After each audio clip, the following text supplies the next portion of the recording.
นะครับทางเข้าบ่อนะครับนะโน่นคนนำเราไปถึงโน่นแล้วอาจารย์ยศฝนก็ตกถนนก็ลื่นดีนะครับนะมาอยู่กับนัปเปิลฟิชชิ่งออนทัวร์นะครับวันนี้เรามาไกลหน่อยนะครับนครนายกนะครับมาดูสภาพบ่อนะครับวันนี้เป็นทริปแอบนะครับนี่รถอาจารย์ยศ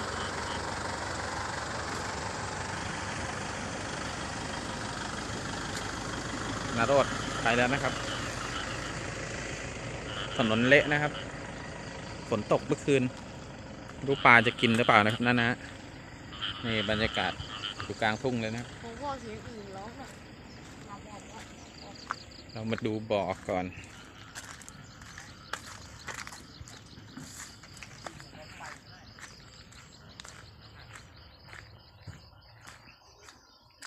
นี่นะครับนโรดดูหลำครับผมสวัสดีครับ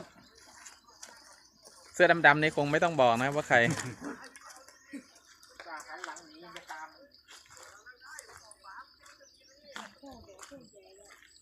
บ่อใหญ่มากนะครับนะ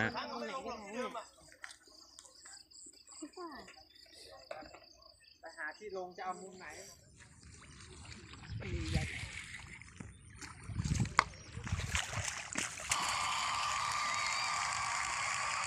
ตัวแรกของเรามาแล้วนะครับพี่น้อง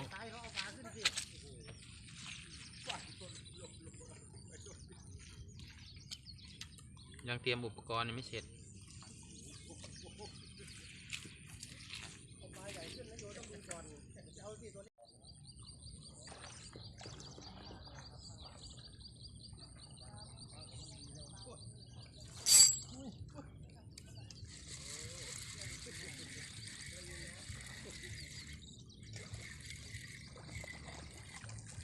ตัวเล็ก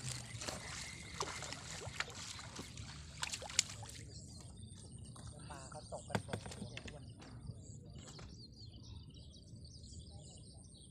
นั่งใกล้น้ำหลุดลงน้ำไปตัวนี่นะครับ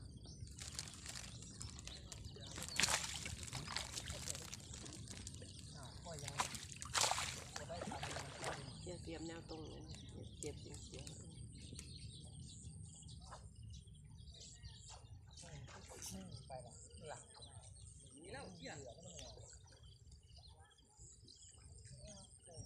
ก็เมื่อกี้เพิ่งไปเอาขยะขึ้นมาไง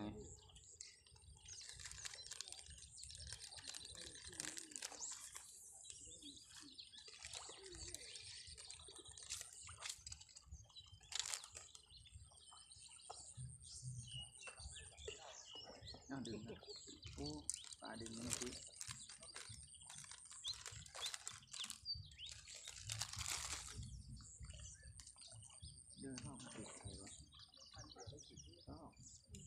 ปลาที่ปล่อยจะเป็นปลาปล่อยธรรมชาตินะครับบ่อลึกมากครับผม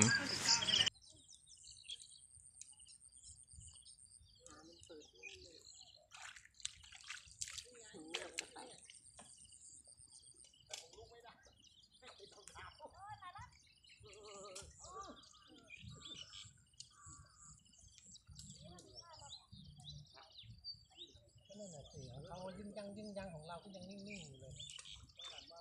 ใจเย็นแหมเดี๋ยวมันก็มา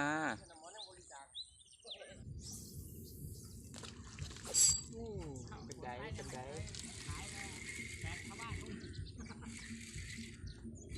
กินเหมือนปลาเล็กอ่ะตืดอยู่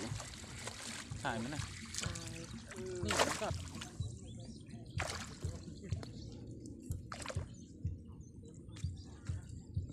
ดันไปนู่นแล้วเค็มปดเลยดันเข้านู่นจะพัน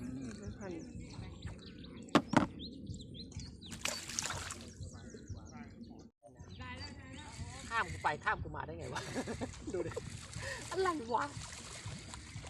กินเบาดูดิข้ามกูไปข้ามมันไซส์กูมาได้ไงวะแต่ก็ไซส์สวยไง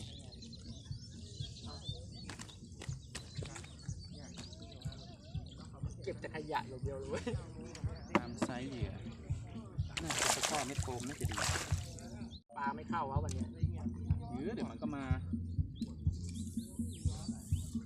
มันไม่ได้เรียนหนังสือหรอกปลาเชื่อผมดิ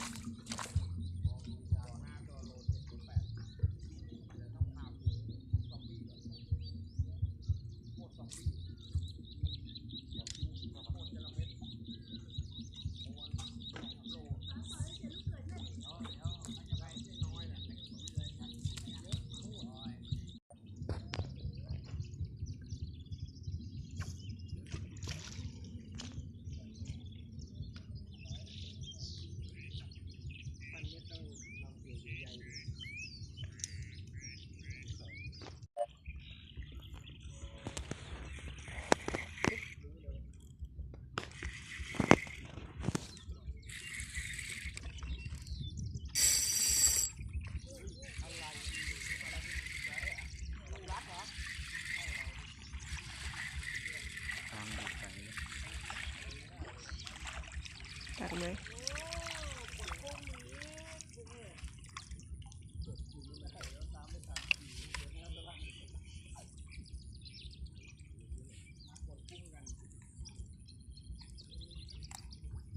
อยู่ไกลจัด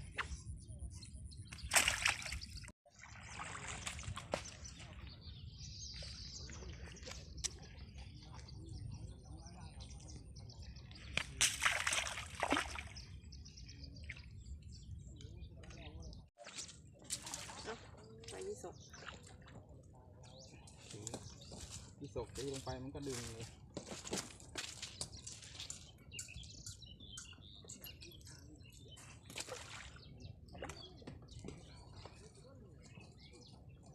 แล้วแม่มึงจะนั่งไหนถ่ายนี่บอกให้มานั่งทางนี้ก็นั่งนะ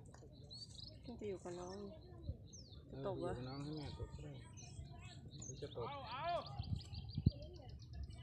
ไม่อยู่น้องเอาอะไรเกี่ยว เดี๋ยวขึ้นน้ำตีตะก้อไว้ก็จะให้มันตก ตีตะกร้อไว้นั่น ผมใช้ผมไม่เอาแล้วผมได้แล้วเนี่ยเต็มถังเลย ก็ดึง ใครวะใครโดนพอมันนี่แล้วได้แล้วได้เดือนอ่ะให้โยนไง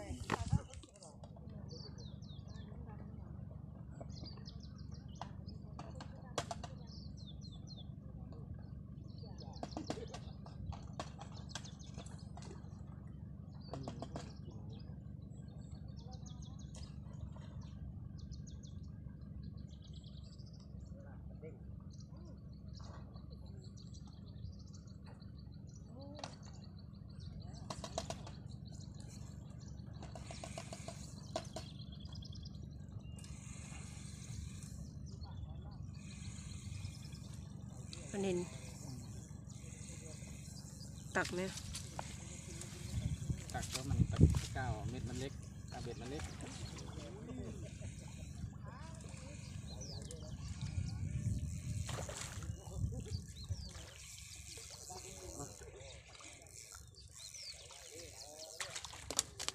โอ้ยนิดเดียว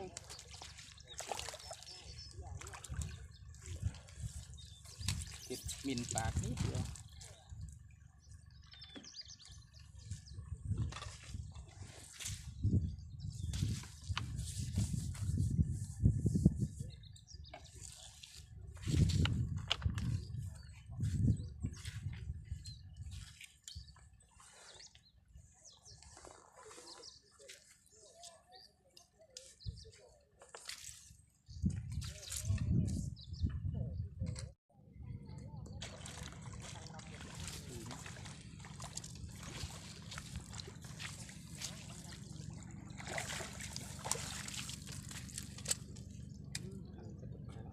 วางก่อนเลย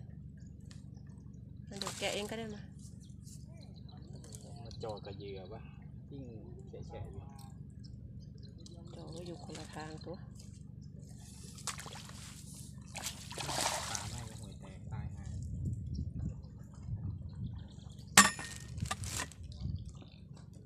ตามน้ำลึก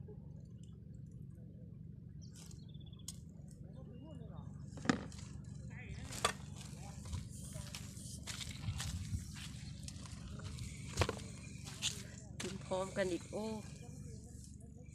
ไปทางไหน นี่แหละไม่ เดี๋ยวตักให้ อีสุก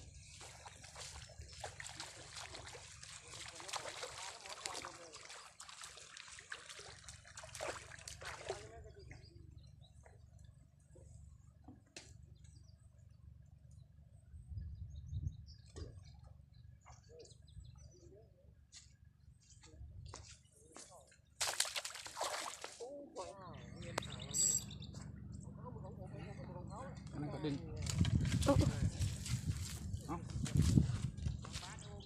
โดนกันหรือเปล่า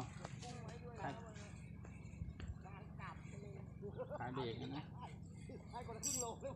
ให้เลยให้คนละครึ่งโลเลยเอาเลยเดี๋ยวถ้ามาทันตอนนี้4 ชั่วโมงถึงคนละครึ่งโลเลยไม่มาเร็วจังอ่ะไม่แจกฝนตก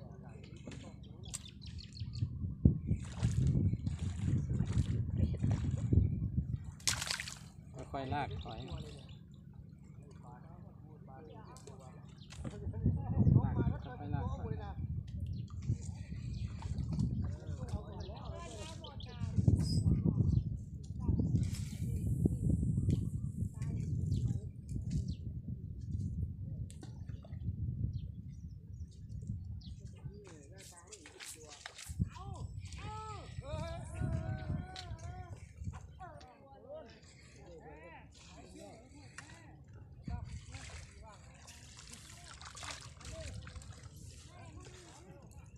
กินโคตรเคี้ยว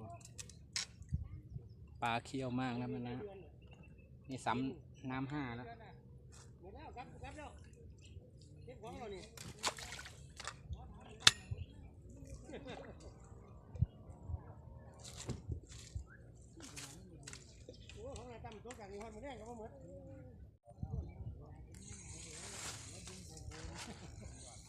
ปลาน่าจะเข้าเหยื่อแล้วนะตะก้อก็กิน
จานยศเปล่าคอยหน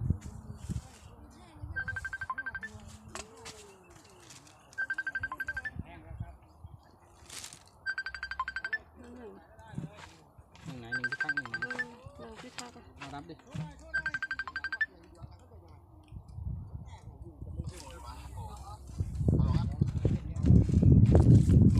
โหลนั่นนึงแป๊บนึงกำลังกินอยู่ตรงข้างหน้าเลยแถว31องคลักษ์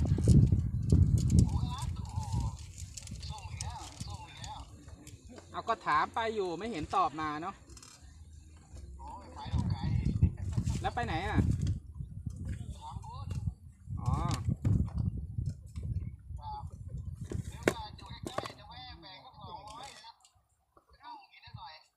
โอ้ยเมื่อเช้าเขาเดือดกันผมยังไม่เดือดเลยอยู่ใกล้ที่ไหนก็เมื่อเช้าใช้เหยื่อหอมตีไม่ค่อยกิน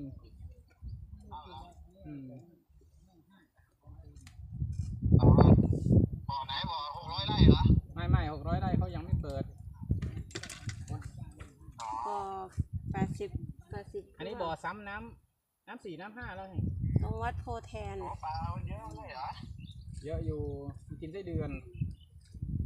อ๋อกินไส้เดือนใช่เราไม่ได้เตรียม600 ไร่ชวนด้วยกันแล้วกัน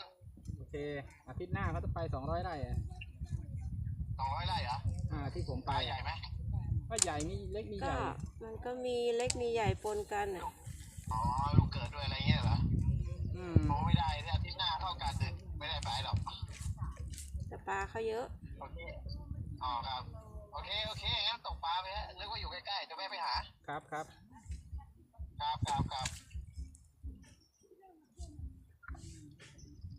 ไม่ทันเลยเฮียมัวแต่คุยโทรศัพท์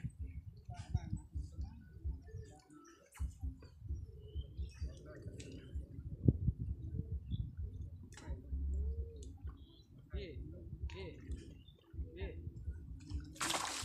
เม็ดโฟมพี่ใช้เบ็ดเบอร์อะไรเบอร์ เบอร์สอง ประมาณเบอร์2นะครับกามาเบอร์2ครับเบอร์1เบอร์2ประมาณนี้แหละผมไม่ใช้เล็กมาก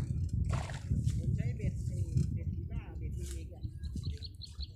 นี่มันเมน2เรียกนะแต่ถ้าน้ำมีตัวเล็กนะก็ใช้ตัวเล็กก็ได้ไม่ง้างเนี่ยเราต้องหวานหน่อยอ่ะเบอร์ 3ก็ได้เบอร์ 3ผมก็เคยใช้เม็ดโฟมใหญ่หน่อยถ้าเบอร์ 3 ฮะ ใคร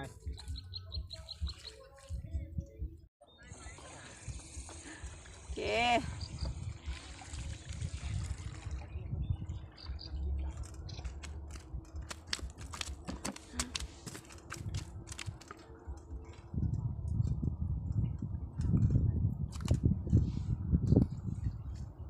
จานไปเกี่ยวเบ็ดใครได้ไม่รู้ เก็บไว้สิ ไม่เขาเดินหาเบ็ดอยู่เมื่อกี้ โอ้ไปถึงนู่นเลยเหรอ ไม่รู้คันเบ็ดใครคันหลิวหรือเปล่า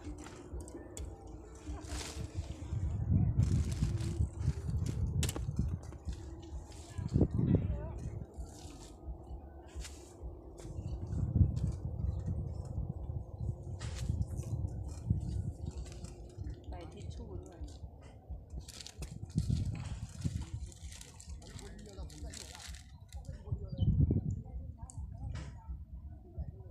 จะผสมเหยื่อสักหน่อยเหยื่อ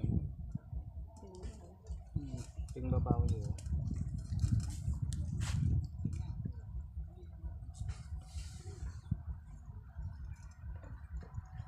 เพิ่งมาจับทางได้นะครับนะพอเม็ดโฟม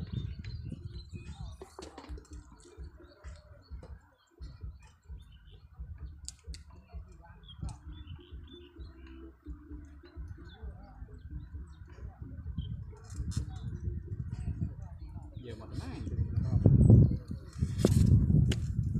นี่นะครับ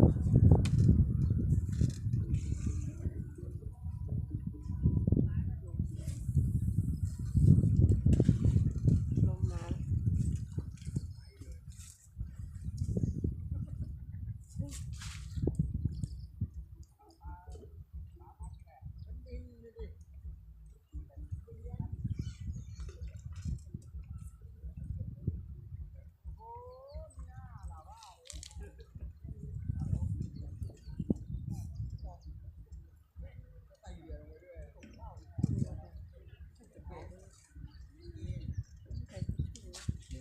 ผมเหยื่อกันเหยื่อหมด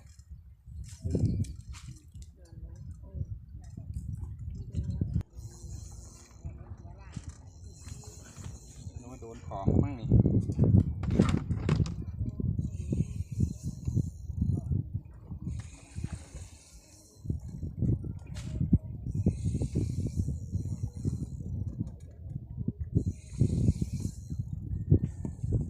มาตื้อๆว่ะ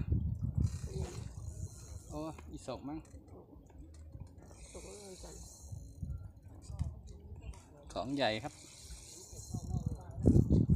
เอาสวิงมาก่อนขาเบ็ดเล็กด้วย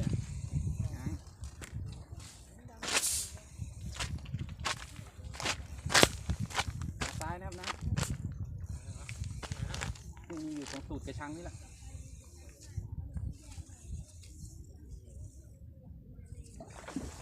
นวลจันทร์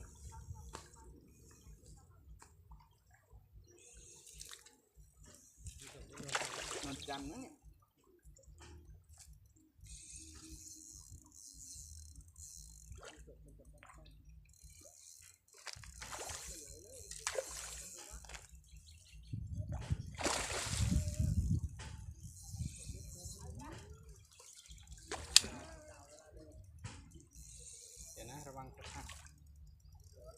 ไปนู่นแล้วเดินไปทางนู้นกลับมันไปนู่นแล้วไปนู่นแล้ว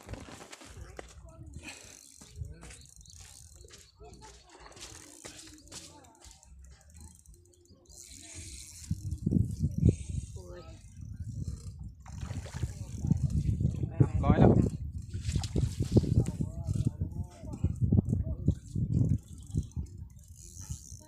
ยังไม่ยอม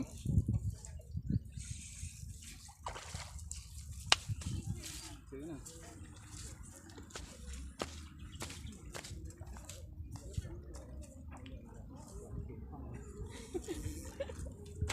ซื้อไหมโอ้โห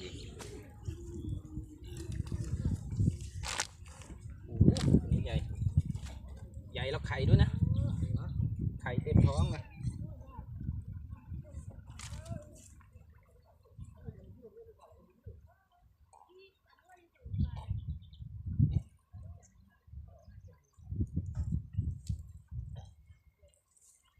ใหญ่ครับตัวเนี้ยนี่ครับใหญ่ เห็นไหม มี3 โลอันนู้นยังไม่ได้ตีนะ ยัง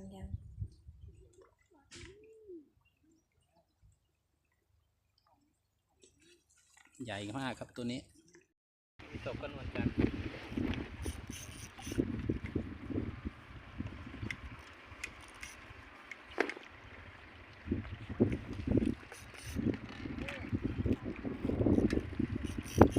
เดี๋ยวจะฟ้องพรบของ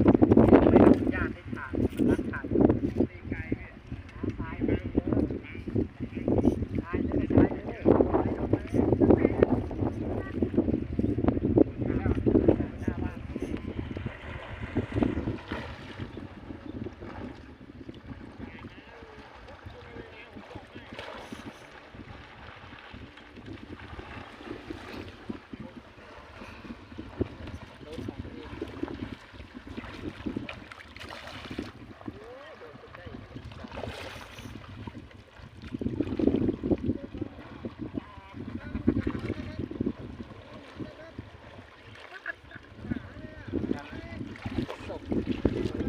เด็ดเจ้าครับตัวนี้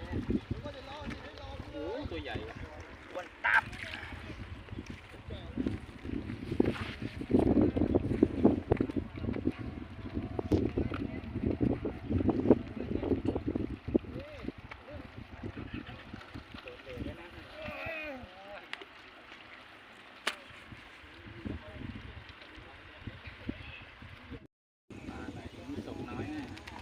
ดึง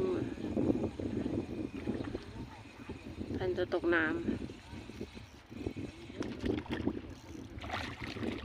น้อยไหมก็ไม่น้อย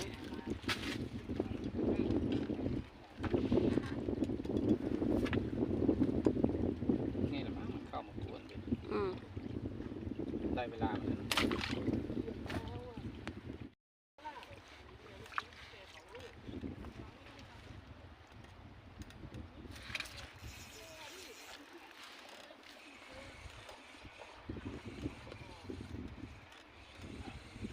ปลาอะไรนี่เนาะ มั้งเนี่ยตกแล้ววิ่งที่ตกแว่น ปลาอะไรโดด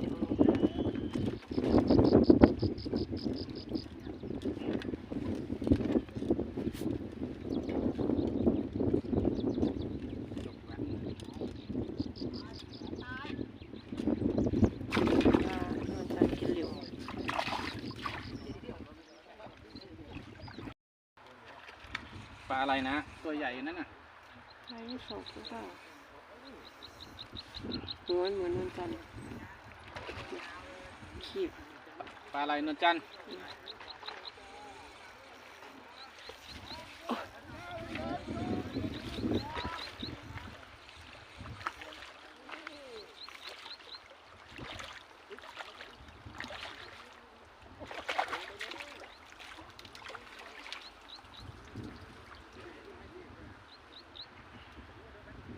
ตัวใหญ่อยู่นะครับ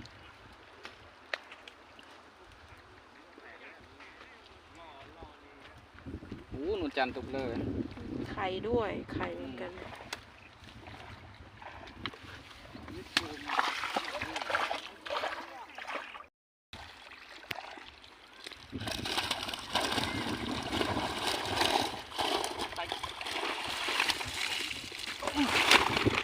น่ะก็ได้ตั้งเยอะแยะเนี่ย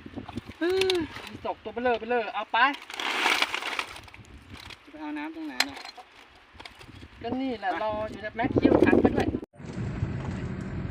เรากลับกันแล้วนะครับนะโทรศัพท์แบตหมดครับก็เลยไม่ได้ถ่ายต้องมาชาร์จบนรถ